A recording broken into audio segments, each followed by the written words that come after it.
Hey guys, if you're a faithful listener to the Back Pew podcast, I just wanted to say thank you. We're so grateful that we have listeners who come back every week to hear more of our conversations. I also wanted to share that you can text BPP, Back Pew Podcast, BPP to 33655 and receive a link that will allow you to go on iTunes, like Will mentioned, and subscribe and leave a rating, leave a review. You'll also be able to use the links there to catch up on episodes that you may have missed and connect with us on Facebook and Instagram. And as always, welcome to the Back Pew. My name is Will, and this is my co-host Ethan. What up, Ethan? Oh, you know. The sky. You know the sky. What are we in, 4th grade? This is 3rd grade, homie. The sky is still in the sky, right? It's Bro, still my favorite movie is Chicken Little. That's a good movie. The sky. So yeah, welcome to another edition. This is episode 26 of the Back Pew podcast. So if this is your first time, we welcome you. You're always welcome here on the Back Pew, no matter who you are. And this is your 26th episode. You are our favorite person, but if you've just been once or twice, then welcome back. We always like to have a conversation centered around the things of God. Everything we talk about pretty much comes back to Christ, so hence the Back Pew. Ethan, I'm glad to have you back. I think you're hopefully glad that I'm back. We haven't been together for 2 weeks. Hopefully glad. I'm hopefully glad, yeah. Hopefully, you know. For now. I have missed you, man. I have missed you. Oh, me too, man. It's been too long. It feels good to be back. I feel like Akon in that song about been so long since I've seen your face. I tried to be strong, but man, Akon's doing really cool stuff. I don't remember all the words. I just remember that, you know. Do you remember all the words to I got locked up, they won't let me out? Because I was like really in the hood doing street stuff at that time, so I really was feeling that vibe. Gotcha. Do you know that song, at least? No. Okay. No. The other day I was hanging out with a friend, and I said, yeah, I'm going to put you on to this such and such, and they said, put me on? I said, oh, let me introduce to you this. Right. You know, I had to forgive my street language that every once in a while comes out. Hey, it's all right, man. Will got the key to the streets. Cause we got the key to the streets. Major key. So anyway, yeah, man. What's new? It's Prime Day when we're recording this, so are you going to buy anything? Probably not. Any reason why? I asked my wife for a couple things, and she said no. So what's that like, to be told no? Because I don't have a wife, so I buy what I want. I mean, I kind of deserve it because I told her no on several things. So oh, we go back and forth. So was it a no on Prime Day? No. I had a couple things that I wanted to buy specifically, and I was like, hey, this is how much it's going to be. And she was like, no, not right now. And I was like, got it. I'll catch you later. Wait till I tell you no next time. Right. We go back and forth. So I understand. It's a good partnership, I would imagine. Oh yeah, she wants me to watch The Bachelorette with her. I'm like, no, and she's like, oh, I'll catch you later. Gotcha. Will she watch Daredevil with you? I think she tried to watch Daredevil with me, and I don't think it worked out. Okay. She did watch. I did take her to go see Spider-Man. And how was that? I need to see that. Great movie, and she actually liked it. So I need to go see Spider-Man. It's a win for me because she hated the Infinity War. I made her watch that the other night, and she fell asleep. She's never seen that? No, she's never seen Infinity War or Endgame. And we're going to get ready to go see Spider-Man. And And so she was like, "Oh, let me watch Infinity War, and if I can make it through that, I'll try Endgame because it's 3 hours." And she didn't make it through Infinity War, so we just went to go see Spider-Man without it. And I said, "I'm sure it was just fine." They came back. Yeah, it was super simple. Comics. So Spider-Man was legit, though? I hadn't seen it. Oh yeah, too legit to quit. It was great. Yeah, best Spider-Man yet? Ooh, yes. Unfortunately, because I really wish that the Tobey Maguire ones were as good as I thought they were when I was watching them for the first time. Back then? Right, but they're not. Yeah. So yeah, they're worse than I ever thought. Mm-hmm. This is the best Spider-Man so far. Yeah. Cool. And we just hit 1,000 downloads. True. That's a big deal. Thank you guys for everything. You know, if you didn't see my social media clip, I thanked you for liking our post, sharing our post, telling friends about us. You know, everything, for listening, downloading, subscribing. Thank you guys. That's a big deal, don't you think? It is a big deal. I'm extremely grateful. You did, where did you think we were? Because you said you didn't think we were that listened to yet. Maybe half or I mean, quarters? yeah. And if somebody asked me, I'd be like, 500. You know? Yeah, sure. I mean, we had at this point we had 25 episodes, and I'm thinking like, I'd be grateful for 4 people listening to each one. That's like 100. So I definitely didn't expect 1,000. So very much appreciated. Yeah, man, it makes you feel good. We're doing something right. Something. And I'll tell you. Actually, went on a date recently, and basically, I had a picture of a Mecca within my profile on eHarmony where I met this young lady, and she recognized the Mecca. She didn't know me, but she recognized him. So then she had a friend that was friends with a Mecca, okay, and basically reached out to her and said, "Hey, do you know this guy?" And she didn't, but she reached out to a Mecca. A Mecca told this friend about me, said I'm good people, and then the friend and the girl that I was asking to go out with listened to the podcast, and they gave us great feedback. So technically, the podcast helped me get a date. Nice. How about that? How about that? That's the best thing. That's all I want for you, man. I'm just saying that's kind of cool. That's why man. I do this podcast, is so that you can get a date. I mean, it worked. So thanks for that. You're welcome, bro. Yeah, I think you're. We're done here. Thanks, guys. Peace. See you never. Peace. Peace. So speaking of first dates, I don't want to tell you guys too much. You know. Yes, I don't you do. wanna Don't bring, lie. No, I don't think it's for everyone, but I do want to have this debate. You know. And if this young lady listens, I haven't spoken to her about this yet. So, but I wanted to bring up. You might want to shoot her a text real quick. Hey, I'm recording. I'm gonna ask this question. Just I wanted to bring up. I did not kiss this lady after our date, okay? And so I wanted to bring up the subject of being a Christian and kissing on the first date. Ethan, give us your take. I think if you like that person and you want to leave an impression, the impression should be left on their lips. Wow. I'm just saying. We could end this podcast right now again. Peace. Leave that impression on your lips. I'm just saying. That was dope. That was a good line. That's my favorite line you've ever said.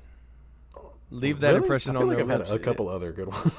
I mean, you have, but that one was my favorite. Okay, I appreciate that. But I'm just saying, how many great conversations do you have with great people? A lot. How many first kisses do you get? Hopefully not a lot. One. Hopefully not a lot. So, but I mean, if you do you, I'm not judging you. Here's the thing. I definitely could have gone in for it, right? Mm-hmm. Which I'm not like I wanted to. But at the same time,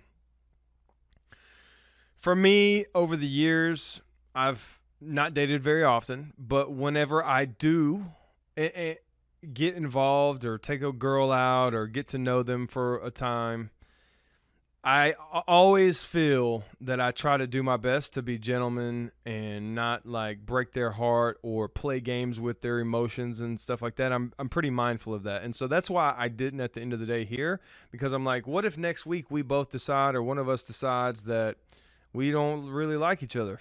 This was a great first date, but but so I'm just trying to keep the reins on. Plus, I also think that we're adults and we have sexual desires, and once you open that door, I think it's just easier to go down that road. So I'm just trying to keep a rein on it, especially on the first date. So I understand, but and I don't have any disagreements with that. I would have kissed her. Yeah, I don't think because I asked you. I said, "Did you have a good time?" And you were like, "Bro, it was a great good time." And I was like, "Did you kiss her?" And you said no. And I was like, Bruh. Disappointed. Yeah, disappointed. So, well, I think that's all. I mean, I'm not judging. I think the person could have been disappointed as well, but at the same time, I also think that there is a respect that's gained within it. Mm-hmm. Like, okay, this guy, he isn't just out to like take me home at night. Mm-hmm. So I don't know. I think it. Wait. I don't think it home, hurt. Though. Like you. No, she drove home. Oh, okay. Y'all met up. Gotcha. Yeah, we met. Okay. We had never met before, so. No, I get it. I just I don't have any experience dating. Imagine she wanted to leave because she hated me when we met, but then I had to take her home. I'm like, hey, could you take me home? Because I don't like you. Look, the job before this, I was working in a restaurant, and restaurants are full of dumb people who go on dumb dates with other dumb people. So I mean, Right. that's the common. That scenario you just described is really common. Which So- part? Where they have to leave and then drive themselves, or what? Where they have to leave and ride back with the person that Oh, it's yeah. awkward with now. So, and then see them at That work seem- the next day because that's sorry. Also, where they met the person. Right. Yeah, that would be awful. Yeah, so this is actually just the second person I've ever met online. The second person I've ever taken out from being an online dating app. Mm-hmm. So that's cool. I was this person's first. I think that's pretty cool. Like they signed up and then met me, and then we went out. First so I was online like date. there. Yeah, that's what I mean. Gotcha. Yeah, I was there first. Does sound a little different, right? Yeah, it does, man. It does. But yeah, as far as, I left. Excuse me. I asked you the question in a strategic way. I said, "What is your take on it?" I didn't say, "Is it okay?" Because I don't think there is a black or white answer. I don't think there is a yes or no. I think, people just need to be mindful to guard their hearts, and I think that it's best to be mindful that we have sexual desires, and I think that could help speed up the process. But if you I don't know, I think every situation is different. So if you're confident this is the one after one date, I guess it would be okay. I think that's a little foolish, even if you think because because I've also thought people were the one and they weren't. So, and I'm sure most people have. So I don't know.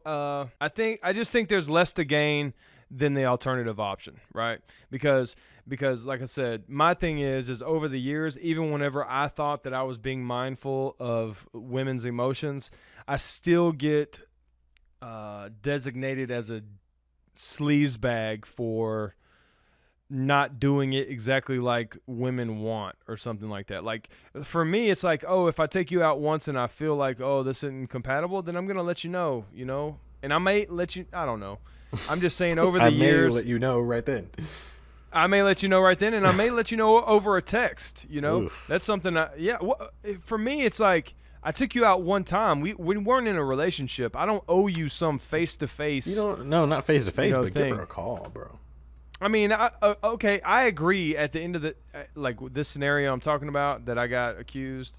So But you yeah, actually got so- accused of being a sleazebag by somebody. Well, I have been accused of leading women on. Oh. It's been coming up a lot about whether or not caring what other people think matters, right? I'll just use this example. Like if I drank, right? I don't. For me, I think in our circles, pretty much drinking is off limits, in my opinion, right? Do I not drink because, and we've had this conversation in the past, but this is a little bit different angle. Do I not drink because our culture is that we don't drink, or do I not drink because I'm true to my conviction that God doesn't want me to drink?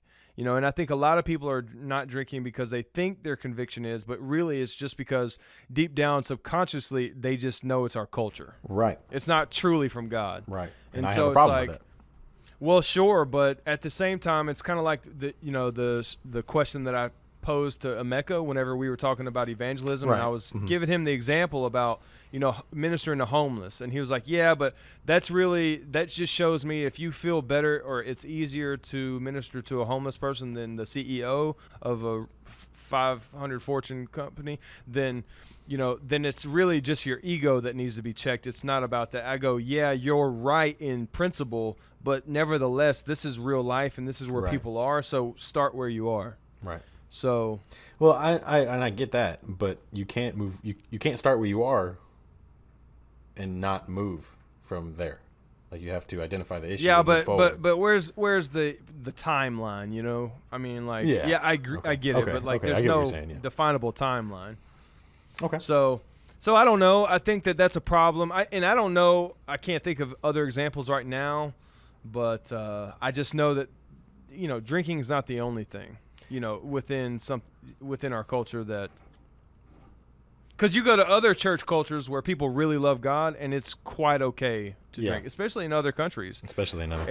And that's something that, especially within our circles, that has been so emphasized, which is base your life on the Word of God. But then we give people out, like even our circles, even though it's not okay to drink in our circles, we give the people in other cultures of other countries out. Like, oh, well, that's their culture. They have wine with every dinner. And we don't consider our own culture. But, okay, but you just said it had nothing to do with culture. It's about the Word of God. That's because it's not true. It does have to do with culture. So, and I don't want to belabor this point, but I do just want to review it with you. What was your opinion on leaders being able to drink it all, like in ministry, like your pastor? How do you feel? I don't think that he should, but that's only at because all. At all. Yeah, I'll have to look again, but I'm pretty sure the scripture says It says be not consume too much wine. It doesn't say at all. Yeah, and when he said that, he was talking to, the congregants. He was talking to everybody. No, but like in lifestyle. Titus. You're talking about like in Titus? In Timothy. He's talking to ministry. Excuse me. Timothy. In Timothy, he specifically says deacons and bishops, and he makes a distinction. Deacons, he doesn't say anything about wives for deacons, and he says not given to much wine. And then for the bishops, he says one wife, no wine. He draws a hard line there for the top dogs. And I think that has to do with organization. There might be other reasons there. So, what do you mean? For me, I think that, a lot of things trickle down. And so if you're, everyone has a role, right? And so I think that if you're distracted at the top, people below you are going to be distracted. And then below that and all the way down, and something could happen to your sheep because you're a shepherd, you're an under shepherd, whereas, people who are in the middle, they can afford a little slack, because that's not their role, is to be they're not the top dog. When they become the top dog, roles change, their responsibilities change. So let's say, you want to be in ministry, right? Not really. Okay, you just want to be involved in ministry. I want to do Christian things for Christian people, but I don't want to be so historically that I felt like I would be in ministry. Yes. So do you think that I should be able to drink now? But then if I step into ministry full time, let's say I just work for your church, am I okay? Or is it just the lead?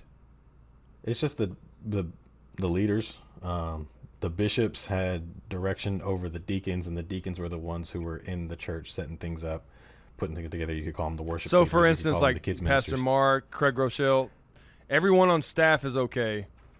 But not Pastor Craig or Pastor Mark. Yeah, and there's a everyone's different, right? But he said not given too much wine, so they don't live this drunken lifestyle. And the people that like the new Christians, that's a distinction. They shouldn't be living a drunken lifestyle anyway. But then there's other people where it comes in a political setting, or it comes in a social setting, or something like that. And like you were talking about in other cultures, you go to other countries, and at their family table, they just have a carafe or whatever of wine, and they just sit there and drink it, and nothing bad happens. That's their culture. And so I think that it's about moving up. When you're over people, you actually do have to live different than them to an extent. And so, like you said, Mark Brazil. And why do you think that is? Like, obviously we have scripture, and that's why, right? But why do you think it says that in the scripture? What, to live different? Or specifically drinking? Yeah. Because my thing, I'll tell you, I don't know if it's my thing, but like over the years, my thinking on the matter is like we're light. We're supposed to be the salt of the earth. We're supposed to be different. Not supposed to be conformed to the world. Well, so like I've kind of felt like, what I'm telling you, our circles have felt like, because I was trained to think that way, which was Christians shouldn't drink at all. Right. And if you get down to the nitty gritty, you shouldn't at all anyway. But there's room for it. You're not going to lose your... Where you come... I'm surprised to hear you say that. So why do you think when you get down... What is getting down to the nitty gritty you shouldn't then if you sit down and you open the Bible and you sit down with a piece of paper and you write down everything that you're doing that doesn't line up with the word, alcohol consumption is going to find its way in that list. And when you come down to it, if you put all the scriptures together in context, and then put them in context to your life, it's worthless. Why spend your money on alcohol? You know? And so there's room for it. And so if someone hands you something alcoholic and you're just a deacon or you're just a lay person, you know, you can turn it down of your own volition. But it's about freedom. It's about choice. And, you know, you shouldn't be made to not drink. Like you asked. I want to be in the ministry one day. Should I be able to? Yes, you should be able to. I know that you're not because of our culture. But okay, so you answered my question the way I asked it, but do you feel any different about, like, because obviously you know I don't drink, so right. But I'm saying, but do you think I shouldn't drink, even though you said I should be able to? I think you should be able to. I think you are able to. It's your conviction that you don't, and so I respect your decision.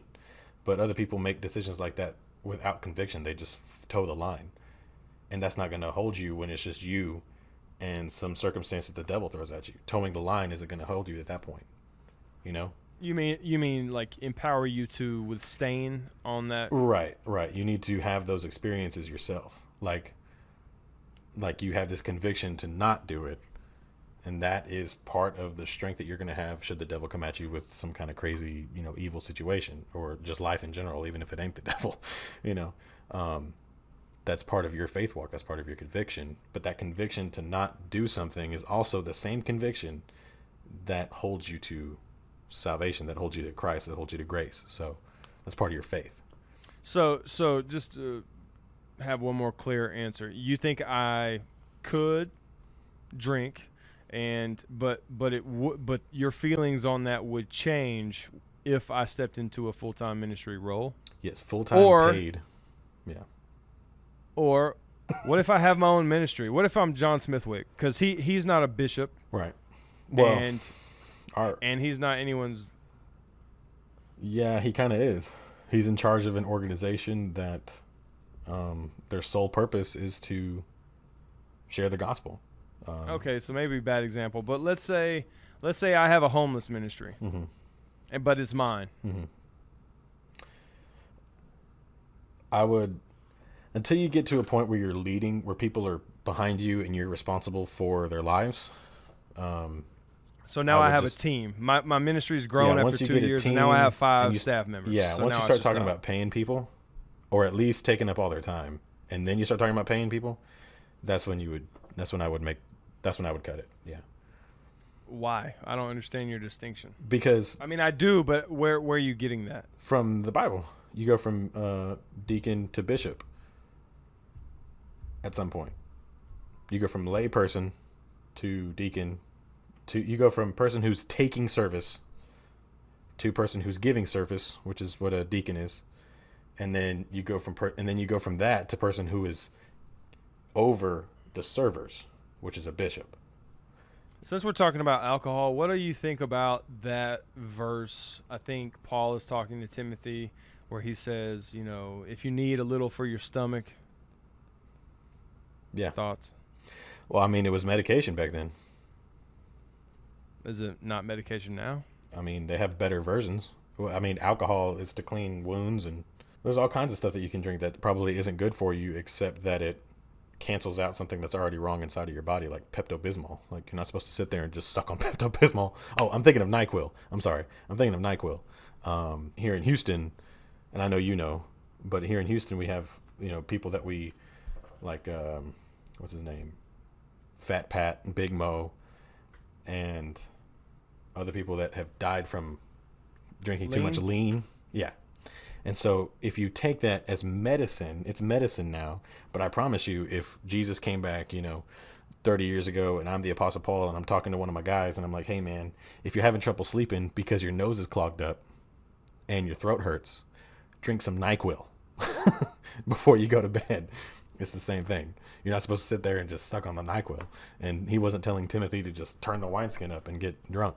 He was just saying, do what you got to do. Yeah, to live your life. I mean, I'll say, here's the thing. I agree with you, right? Yeah, we have better medicine than that, but it's like, it seems as in my experience that I've just heard preachers not even really talk about that verse, or disregard it. Mm-hmm.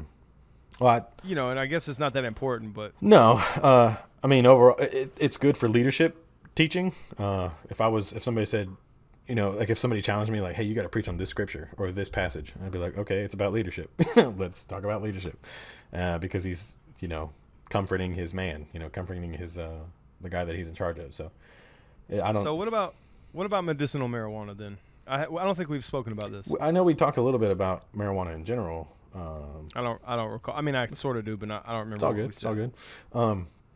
What do you mean? What about medicinal marijuana? I don't know. I don't know what your general thoughts about it all are. I mean, I personally wouldn't take it, but I don't have a problem with people taking it for medicinal purposes if they need it. I don't think everybody that does take it for medicinal purposes needs it. I don't believe that at all. But because there's so much money in it, somebody's lying somewhere. But if they actually need it, I don't have a problem with it at all. Dude, we had this couple on the Strong Life podcast the other day. Mm-hmm. We hadn't released this episode yet, but they own a place called THC2. I think I saw that on the story or something like that. And it's called Tulsa Higher Care Clinic, so it's THC2. Hey. Nice. So it's pretty. So, but we had them for 4 hours here. It was the longest podcast we've ever recorded. Oh, y'all were just sitting there blowing or what? Yeah, they brought some samples and it was good. Hey. No, actually, I thought they were a dispensary up until like 3 hours into the podcast, and then I asked them, "So are you guys a dispensary?" Because I'm like THC2, and they go, "No." I'm like, "So what are you?" I'm a little confused at all what they do. Are you still confused? A little bit, okay. Probably because of the samples, but just kidding. So, but no, he's not. I mean, no, he's not. They had a lot of education. Like that's why it was so long, because we just had so many questions, mm-hmm. like never ending, playing devil's advocate and all this stuff. Because that's always fun. Well, it is if you're me and Ollie for sure, and I think you too. But, yeah. But they said some stuff like some of the facts that I got was like, in order to die from marijuana, you would have to smoke 1,500 pounds within 15 minutes. Like that's a fire truck full of weed. Wow. Yeah. One of the other, like they said, my dad has COPD, and in the insurance business, which we are in, you face a lot of. Because our market is seniors, so we face, like when I was selling insurance all the time, I'd be out there. And do you know what COPD is? No, but I've heard of it. So it's COPD, but it means chronic obstructive pulmonary disorder. Okay. Basically, it means you have trouble breathing, right? Okay. A lot of smokers have it, mm-hmm. After a few years. Right. But even people that don't smoke or ever is it smoke. Hereditary? Do you think? Probably, but I don't know. Okay. It's mostly from smoking and right. stuff, or being around smokers. So it's a thing that really gets in the way for a lot of us agents to get people approved. Right. It's like a pre-existing condition or something. Yeah. So it's just exactly. So anyway, so that's why I got really familiar with it. Plus, my dad has it. Like, mm-hmm. Anyway, so I'm familiar with it. But one of the fun facts that they shared was if you dry vape it, which I didn't know this was a thing. Meaning, like, instead of rolling up weed and smoking it, or, if you know anything about it, like, you can do vape pens these days. Mm-hmm. Instead of doing that, there's something called, I think it's called dry vape. But basically, instead of burning the herb, like, instead of setting it on fire, mm-hmm. it somehow heats it, but it doesn't burn it. So it looks like you're inhaling and blowing out smoke, but it's really vapor.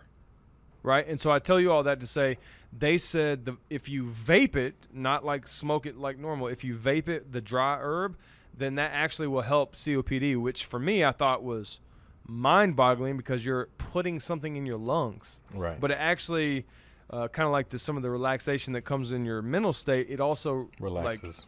I don't know all the terminology, but right. It's interesting. So they had so many facts like about CBD, the difference between CBD, THC. It was a lot of fun, I'll tell you. And I'll say when I was Ubering, I met a few people that had cancer mm-hmm. and were on medicinal marijuana, showed me their cards, all that stuff. And What does it look like? The card? I don't think I've ever seen one. It looks pretty like fabricated, actually. Looks like I was gonna say it looks like a driver's license, I bet, or something. No, it looks like a old license or something. Like there's no picture on it or Like, anything. this isn't real. Yeah, it looks like when I was a kid, I used to have. Have you ever heard of Food World? No. It was a grocery store that was big in the South, and or at least where I'm from. In Food World, they had a cookie club, and they gave me this like orange wallet, this plastic orange wallet, and it had this picture of a cookie, but I could write my name on it. And I just went and showed every time I went to Food World with my mom. It was like a reason to be a good kid in the store. Gotcha. I'd go back to the bakery, I'd show them my cookie card, and they'd give me a free cookie. Nice. It looked like that. It looked like that, like real fake. There was real a bank, childish. There was a bank when I was growing up that did that. It was like if you opened your kid a bank account, they would get a card. Like you get a card, like the parents get credit cards. You know, we would get little cards that are, stupid looking, and we'd show it to them, and they'd give us suckers. So yeah, it came For concept. sure. Same concept. That's cool. Oh man, I love when I go to the bank or I go to Starbucks, and Starbucks will get, and I have my dog, and they'll give me the bank will give me a bone. They're like, oh, would you like the a little dog treat. Yeah, and then if you go to Starbucks, they give you a puppuccino. Yeah, seriously. Is it actually coffee? No, it's like whipped cream or something. Gotcha. Just to get them. Woo.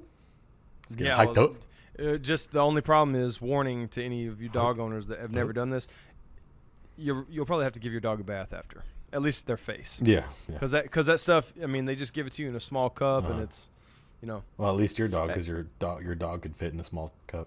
So. Well, he puts his whole face, which is why I have to wash Right. his. Probably a big golden retriever could just lick it out. Right. So maybe. Hey, look at this picture for you guys on YouTube watching. Look at me being so old. Have you seen this phenomenon going around on I've seen online? it. I've seen it. It's called the FaceApp. So it makes you look old. That's creepy, dude. I know. Look at this one. That looks legit. That does. I bet that's what you're gonna look like. Yeah. And then I went to the beach too. Look at Ollie, dude. That's not an updated picture. That's what he looks like now.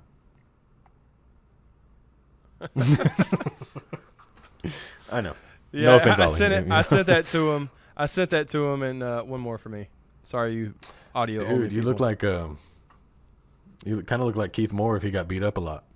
Keith Moore. If he got beat up a lot, I mean, like your eyes are Yeah, sucking in a 'cause little the bit. gray but beard. The gray beard, yeah.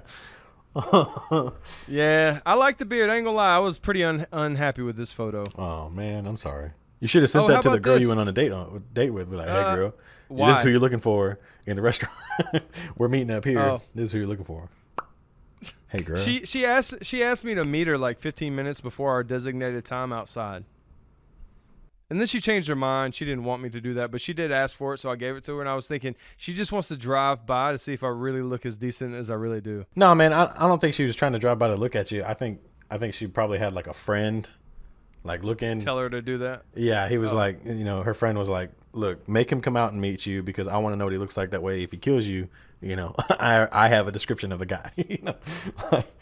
At least that's what I like to think. Maybe she was kind of shallow and drove by. I mean, whatever. Well, this girl's a little older than me.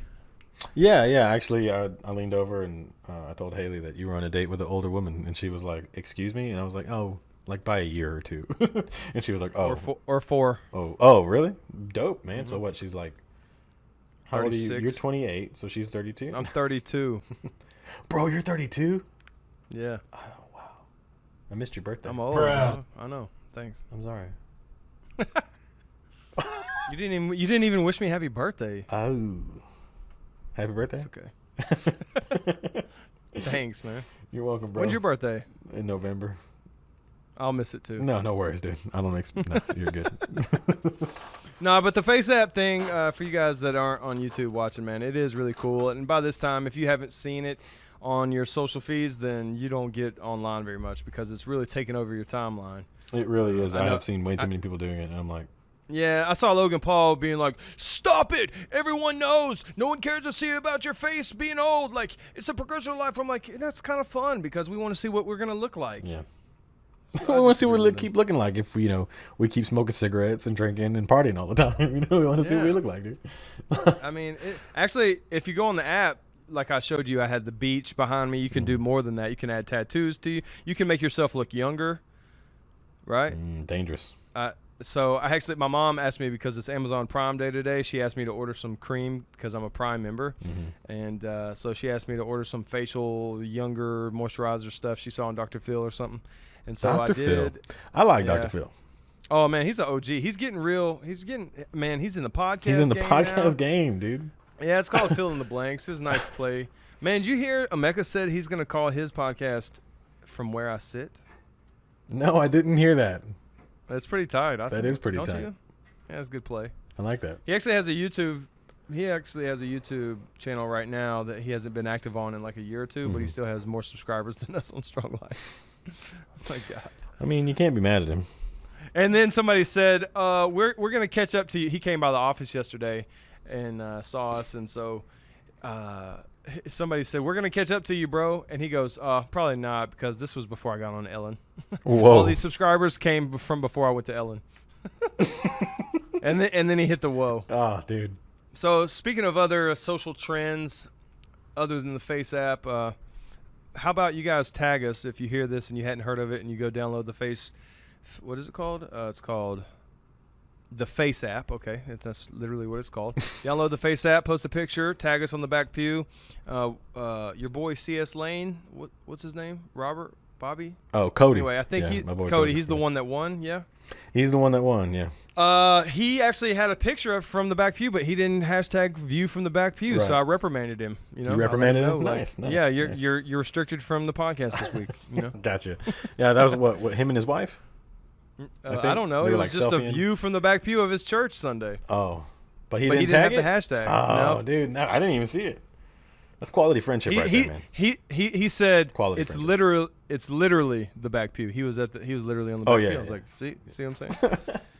But He's like the soundboard dude at this little church, little country Oh, church. I think- So he yeah, that's is probably- he is the Back Pew. You know, the super back. super back, yeah. But But yeah, speaking of other social phenomenons, I want to talk about Area 51. okay. I feel like this is your lane, right? Have you looked into this? Have you heard much about I it? don't know. I've seen a lot of funny memes. I don't.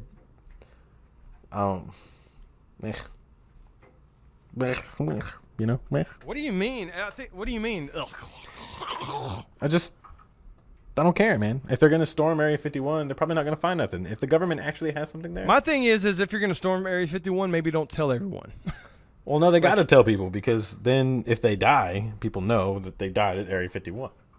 I don't think anything's going to happen. What do you think? I don't think anything's gonna happen. It is funny to watch though, like all the. If you guys don't know what we're talking about, also you're not live on your social feed very much at all. But yeah, basically on September 23rd or somewhere in September, over at least last week, it was like 500,000 people had already. There's like a Facebook invite or Facebook group, and basically they set an appointment event on Facebook to go raid Area 51 in Las Vegas. And I think it became actually popular, this conversation, because of the Somebody Bizarre that was on the Joe Rogan podcast. Yeah, That kind of started that conversation again. And I think it was. It wasn't yeah. Reggie Watts, was it? did you listen to that? No, I don't think so. No. Maybe. Did you listen I'm to trying to that? think I of know who, I sent it to you. who was on it. It was Joe He Rogan, was wasn't on it? the Yeah. on the Joe Rogan Yeah, podcast. yeah. You listened to it? Mm-hmm.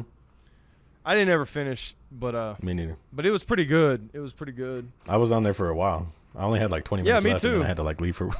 You know, I was watching it at work. Sorry, Drew. I had to go home. So, but no, we're talking about social trends. Let's talk about a social trend, dude. Facebook is trying to get their own currency and a subsequent like transactional platform to manage that money, and it's gonna be like they want it to be a convertible virtual currency, is what CVC, and which means that it can be used in any country, if you cash it, which I don't know how that would work. If you cash it and you take it to the bank in whatever country you're in, you get that much money, but it came from Facebook. I don't know, like they brought it up to the Congress, like the subcommittee that's over currency or something, whatever the law says they have to do, and they brought it up, and people were like, man, freaking out. But I saw nobody talking about one world order, like the new world order. Like that's exactly, bro, that's terrifying. I don't know. Are you talking about the end times? So I'm trying to follow you here. I think you're whether assuming- you believe in end times like Bible, end times, or the end of the world or whatever, the apocalypse. You've probably heard about the New World Order or the One World Order, and it has to do with one government ruling everybody on the planet, and they do that through economics.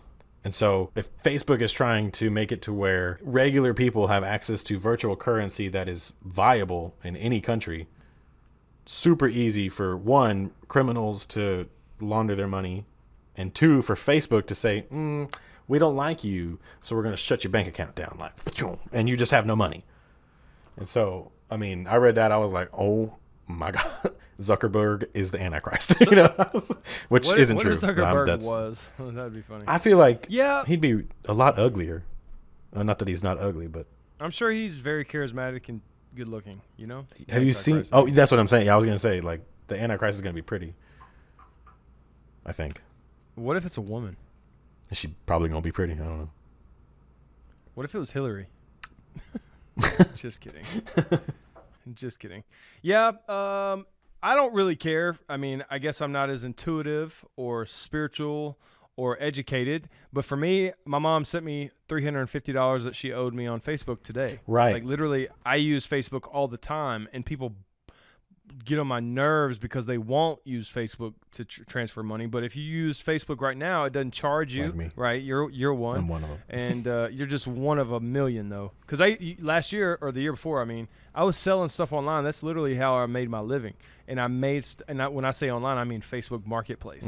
So I try to get everybody to just pay me, online, instead of me having, because then I have all this cash I have to go deposit, right, which I hate cash. So anyway, yeah, I like the idea. I'm totally on the opposite end. I mean, maybe you like it, but I don't think you're understanding. Like, they want it's going to be called the Libra. It's not a dollar anymore. And it's not so different type of currency. It's not just that it's right. digital. It's almost like, in Germany Facebook. They have the Deutsch, and then I guess now they have the euro, but the euro is connected to gold, and it's a currency that you hold in your hand. This is going to be a convertible virtual one. So if it's connected to gold, it's connected to gold somewhere else. It's somebody else's gold. It's like you have a private company controlling the money that you see and use. Then you have a different private company that controls what that money is worth. And right now in America, we have the government, which controls what our money is worth through the Fed. But what Facebook is proposing, kind of a lie, because we don't really have enough gold to back up our dollar. In the Fed. I know you don't know what that means, but I don't. Yeah, nor does anyone listening. I don't care. Look it up. # end the Fed. Anyway, is that a trending hashtag? No. I wish it was, but it will never be a trending hashtag because people don't want to hear the truth. Okay. No. Okay. I'm going on a rant. I'm trying to talk about Facebook and how they're on track, even though the hearing didn't go well with the government, and they were like, no, we're not going to let you. Like, the senator guy was like, something about, y'all have rampant BS in your company. Why wouldn't you have rampant BS with my money, or something like that? He said something dumb about BS, but it's just, it's freaky, man, because what they want is to have a brand new currency, but they also want to be in charge of the transactional side of it as well. So we're not talking dollars. Your mom's not going to pay you dollars. She's going to pay you Libra. Do you think it's going to work? Are you actually concerned, or are you just concerned with the idea? Concerned with the idea. I don't think it will work, but when you introduce an idea to like this, just about every bad idea started like 3 times before that. You know what I mean? And then somebody else tried it, and then it finally worked. So I don't think it'll work this time, but I'm willing to bet that people in Silicon Valley will not give up. What's the difference between cryptocurrency, Bitcoin, and this? Do you know? Yeah, kind of. I know that a lot when Bitcoin started, it was more of a product that you could sell, that you bought. Like, the more Bitcoin, you could gain a product called Bitcoin, and it was connected to stock, and that stock cost dollars. And so the more Bitcoin you had, the more dollars you accrued in stock, and at some point, based on the contract that you had, you could cash that dollars out based on how much Bitcoin you had. That was the general idea. I know that there were different issues, and now it's kind of one of those things that's like super expensive, but nobody wants it, or vice versa. I don't know, but that's cryptocurrency. But the thing is with this is that Bitcoin goes back to dollars. Bitcoin goes back to euros. Facebook is literally trying to invent their own currency. They're not a government. They're not a national entity. This is like for every person on the planet who has access to Facebook, which is every person on the planet, will have the ability to put something in for Facebook or for whatever, for Facebook, and be paid in this new currency. They wouldn't be paid $20, they would be paid Libra. And then they could use that anywhere on the planet to do whatever they want, as long as those people accepted Libra. But that takes out the stock of the dollar, the euro, the ruble, or whatever they're using in Russia, the peso, whatever. And it's not, I really am not concerned that it will work. I'm more concerned that people are going to think it's cool and try to do it. And I mean, as a Christian, that's how I really do believe that's how like the Antichrist is going to come to power. I mean, some things have to be in place for him. Through digital currency? No, through the one world order. So, and which will be through currency? Digital currency is part of that, yeah. And I know you're looking at me like I'm crazy, but no, that's part of it, because how do you have order without paying people to keep order? So you have to have. How important is the end times to you? Like, is it something that you've given a lot of thought to or looked into? It used to be at the forefront of my mind, but now. Because you knew you were sinning and you didn't want Jesus to leave you behind? No, it's because I wanted You laughed a little too hard. No. I mean, you're like, yeah, no. Look, I know I get that I probably laughed a little too hard, but it wasn't because I was sinning. We all felt that way. And I was waiting, I didn't want to get like left behind in the rapture, But shout out Left Behind. Shout out Left Behind series. Great show. Did you read the book? I read the first two, yeah. Okay. No, I don't. It used to be a big concern for me, and then I had a kid, and it wasn't so much this like far off thing, like what will I do? How will I? What's going to happen here and there? And now I'm thinking like my kid's could possibly be still a kid. You know what I mean? And that's frightening to me because I can't fight. I can't fight for crap. And I don't understand the relevance to your child. Well, my child's future is potentially the end of the world. Okay. So, and like we're already old. Like if someone came in and just pop caps in us, it'd be like, oh, well, they lived a life, and I mean it was young. And I'm not saying that people who are as young as us should die. I'm saying that it's more tragic. There's more potential for children than there are for adults, right? I see. Yeah. So yes, it used to be a big deal for me, and then I had a kid and I put it in a more realistic, light, I think, because priorities to be concerned about. Yeah, like I'm not going to be able to protect my kid from everything. That's what God's for. That's what faith is for. He promises us protection and all this stuff. So it made it more real instead of me sitting here thinking like, well, I think that this is going to happen with the Antichrist in this country and blah, blah, blah. So I know that stuff because it used to be a big deal, but it's not like right now I'm awake at night like Armageddon, I don't. Are you building a bunker underneath your place? No, no. Even if I wanted to do that, which I don't have the money for that. So, well, believe God. Tithe, boy. Lord, dear Jesus, please help me provide for this new bunker I'm trying to build for the end times. No. And Lord, can you hook me up with a deal on TV where they give me 3 years worth of food? And 20% off. Oh man, why you gotta do it with a hick accent? Maybe because that's who's doing it. Maybe there's regular people. Maybe they're Boston people. Do a Boston accent. Come on. I can't. I can only do a hick. It's because you're from Alabama. You do it, right? And I may have just found one accent I can do is the hick, but that's the only. You one. Can't do like an Australian, an Aussie. G'day, mate. Beguiling. I could do if that. You've been to Australia. You should be able to do an Australian accent. I should be able to do a lot of things I can't do. Would you send me about Australia? Oh, that they don't lock their doors to keep out intruders. They lock their doors to keep the kangaroos out. And it was a Those picture. claws on Dude, that yeah, room it was a picture, a scary crazy. picture of a kangaroo at the back door. Like, let me in. Did the kangaroo have red Yeah, eyes? well, only because the picture. Like, the picture gave him red eye. So do you know what ASMR is? Nah, bro. What's ASMR?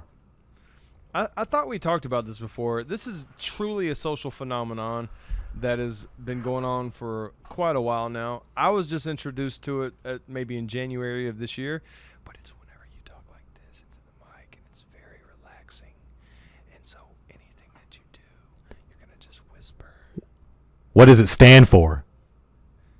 I'm not really sure. Got it. But please don't talk that loud. I'm gonna do what I want. But literally, I'm sure you maybe have seen videos, at least the listeners have. It's people make sounds with the microphones. Matter of fact, ASMR is such a big deal right now. I don't know if it's Corona or just some beer company. They did a beer commercial, and they Corona. basically used the you saw that? So you saw it? Yeah, it was Okay, that. It was so that that's pretty girl ASMR. from that one show. She looks like Yeah, and then she looks like Alicia Keys, but she's not. Sure. And then they open the Corona and it goes, you know, and that's what ASMR is. But people listen to it to relax. Some people use it to be turned on. A lot of people go to sleep to it, but it's just this thing. Matter of fact, just to give you some context, Logan Paul has something like 19 million followers on YouTube, and this girl named Mac, she does ASMR. She's like 12 years old, and she's been online for like 2 years or something, like doing ASMR. And she is really, it's so intriguing. I thought it was the dumbest thing I'd ever heard of until I actually heard her do it. But she had all these supplies that she brought onto the Logan Paul podcast, and she did it, and I was like blown away. And it was so fun. It really did kind of give me tinglies in my body, and it did relax me, and it makes you feel weird.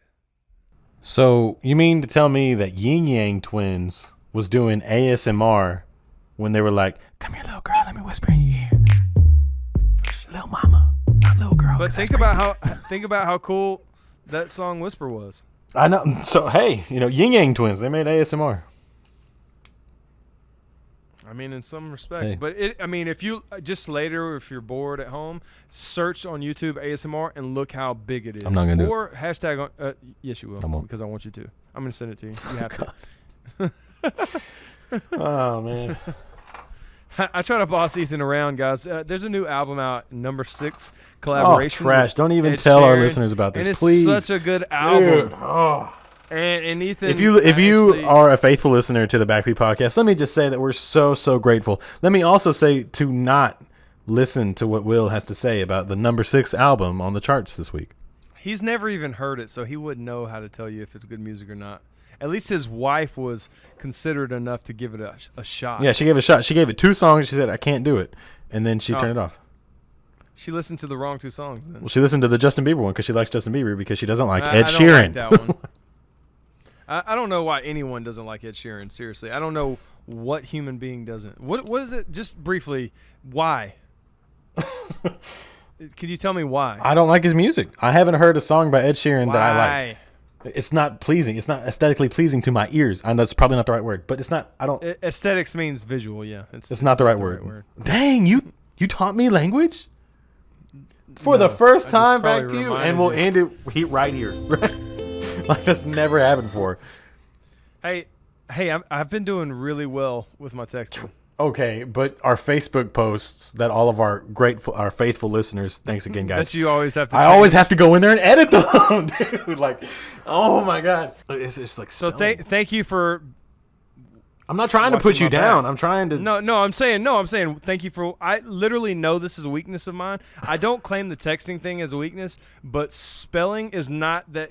I'm a good speller in my opinion. It's just I make mistakes in typing, I think, and then I don't notice it. I think part of being a good speller. I don't double check. I think part of being a good speller is also being a proofreader. Oh, then I'm not a good speller, but I just am not good at proofing. It's like kind of half the battle. Knowing is half the battle. You didn't know you made a mistake, so. Yeah, but whenever before computers and iPhones were everything, when I used to write, I didn't have to proofread if I spelled my sentence correctly because I know what I wrote. So it's another step that I haven't gotten used to using. I mean, But now I've been trying to implement it. I've been trying to work on my proofreading. Plus, I just downloaded Grammarly. okay. Okay. Okay. Okay. I'm gonna need you We to should start have a sponsor posting from everything Grammarly. from the computer with Grammarly on it because, dude, Can you have Grammarly on your phone?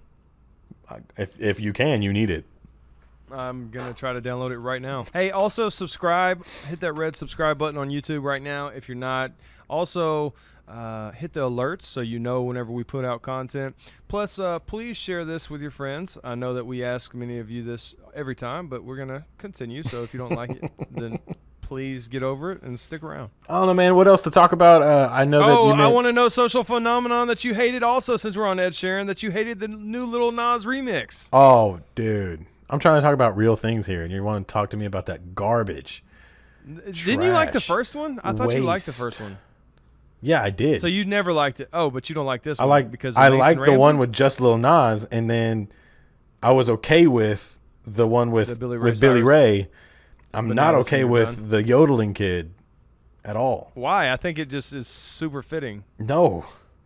And it gave new life to a song that was already played out and now will potentially... I mean, dude, they're making a ton of money with the song. I don't like... I'll tell you, I saw an interview with... what's the other guy on this remix? Billy Ray. Young Thug. Young Thug. Yeah, I'm like, this guy is... I saw his interview like 3 minutes the other day, and I was like, man, some of these celebrities just get super weird. Young Thug is an odd one. Anyway. Yeah, no, I'm not down. I'm not down with this yodeling kid talking about take my horse to the I don't like He said, his voice. hop up in my razor on 1,000 acres, Like- something, and hope it don't phase her. And my favorite line is, if you ain't got no giddy up, then giddy on out of here. I was like, hey. It sounds so good when he says, if you don't got no giddy up, then get up, giddy on out of here. Something like that. I love it. I love that this little kid that looks like an idiot that was just got famous from, that's just like famous from doing some I yodeling love this. on a I love that Walmart. this little kid who looks like an idiot. Looks like a moron. I mean, listen. If this kid was in my peer group when I was 12, we wouldn't have been friends. I don't care how famous or cool he was. We could have rode razors together on his on 1,000 1,000 acres. acres. Please, just Yeah, but- no. It was a problem when he said talking about when Billy Ray was talking about something about his Maserati sports car and something about a guitar, and I'm like, dude, just no. No. Anyway, Hey man, so you were talking to somebody about being spiritually strong, but we never really pursued that subject. So I think it'd be good for the podcast, man. Let me fill me in on that a little bit. so I was asking a friend of mine this, and I was kind of, it was just a good question and started a good dialogue, and I was thinking about it, and just like I realized whether you ask everyone in your church, everyone in my church, pastors, I think there's always this different explanation of what being spiritually strong means and what that looks like. And some of the common responses that you'll get are, oh, it means you're a mature Christian. Well, what is a mature Christian? Means, and there's maybe that's a different conversation about what it means to be a mature Christian. But to be strong spiritually, some people would say, oh, you're in the Word every day. Oh, that means you're a prayer every day. Some people would say that means you can quote a lot of scripture. Some people would say, oh, it's really dependent upon how you treat people. So your love walk. So I don't know. Some people would feel, even though it's wrong, that if you're like flowing in the spiritual gifts, that means you're spiritually strong. So I don't know. Do you have an opinion? Do you have anything, an explanation from the scripture that is really a universal point that we can all trust in and not just some opinion? Off the top of my head, I would think of some of the Psalms where it talks about the Lord being strong, and it has to do with kind of like an analogy in battle or in rescuing, the psalmist. So that would make me think, it has to do with endurance, in the midst of trouble. But I mean, all of those answers are good. I would accept some of those answers. Most of those answers, really, because it. But they're all different. They're not all the same. So even if some of them are true, does it mean that you have to be good at all of them? I mean, it's really just kind of a real big question. Yeah, well, let me ask you this. Why did you ask that question? Well, because I was going to encourage someone in my circle, and they have a little bit different beliefs than me, and I was just going to encourage them to focus on getting spiritually stronger because they also love God and stuff. So, but then I questioned myself on whether, like, what does that mean to them? So can I say that to them? So then I try to get to the root of what does it mean? What is spiritually strong? Because that's kind of a general statement just to be giving advice to someone about. Now that I'm thinking about it, be strong in the Lord and the power of his might. So, as opposed to being weak in the Lord, I guess. That's a little odd. So, I don't know, man. It's kind of a tough question. It is. I would just, stick with endurance. All of those references they point back to endurance. And so I think that has to do with like faith, don't give up on your conviction and stuff like that. But I guess it's probably different because it's different for each situation. Everybody's a little different when it comes to how their life reflects God in their life, how their life responds to God's presence, Let me make it a little bit more, a little bit less precise and just say, and ask a different question but similar. What is something that you would admire?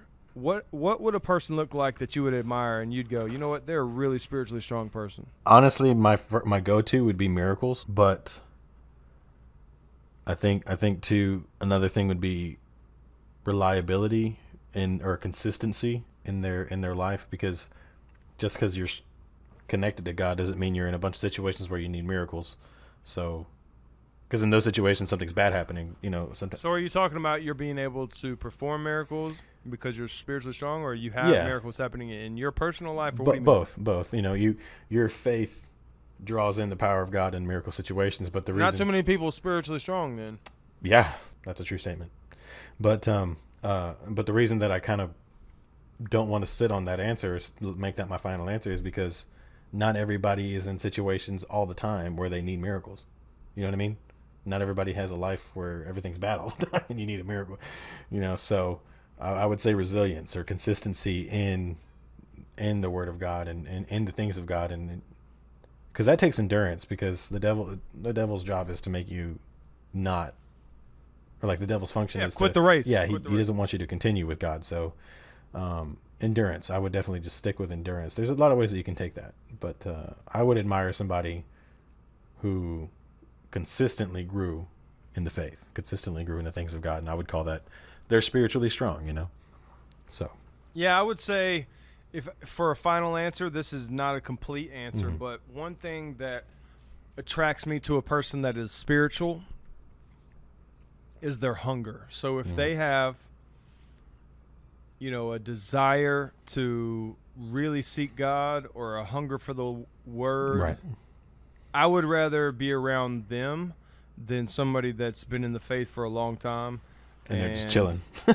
Yes, so for me, a spiritually strong person is someone that's hungry. Okay, I'm down. I mean, I don't think it's a completely accurate. Yeah, but some of that stuff is situational, or maybe not situational, but there's variables. Everybody's different, A lot of variables, yeah. So, but yeah, I agree. So with okay, you. so and I would say, there's spiritually strong people that have never had a miracle other than their rebirth. I agree.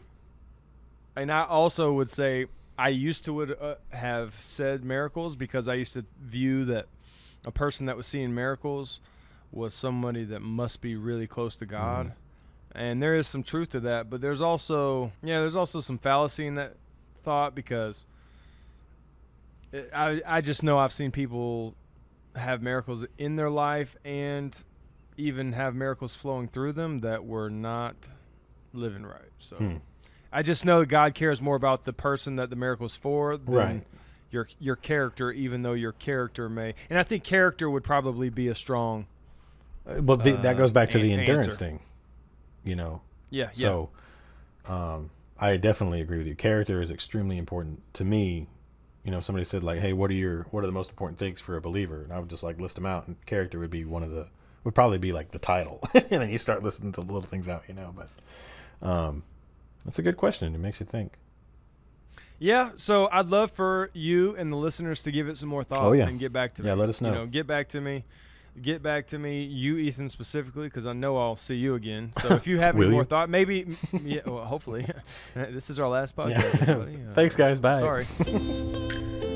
So anyway, and everybody, I'd love to hear from you too. So anyway, guys, thank you so much for listening. This has been a good episode. It's good to be back in the saddle, warming up. So Ethan, man, thanks for showing up today. Bro, I appreciate the opportunity to come here and talk to you.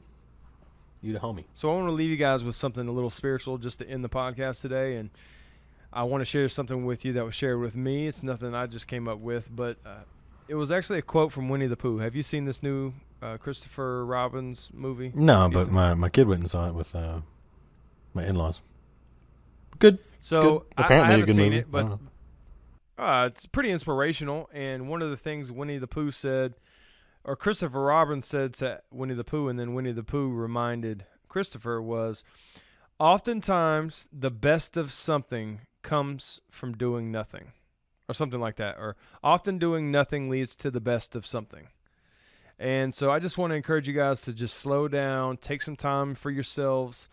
That includes that time that you spend in the Word, but even in the time that you spend in the Word and the time that you spend talking to the Lord, leave time to just be quiet, at least 5 minutes every day, because you're going to notice things that are there in your heart that are lingering that you don't even know are there, and good ideas are going to come, kind of like what Winnie the Pooh was talking about, like it often leads to the best of something. And then I even heard this statistic research thing the other day that boredom is really healthy. Boredom leads to good ideas. And so we're just so consumed with being busy, work, family, everything. We're just trying to fit so much and jam pack it all into our life in one day.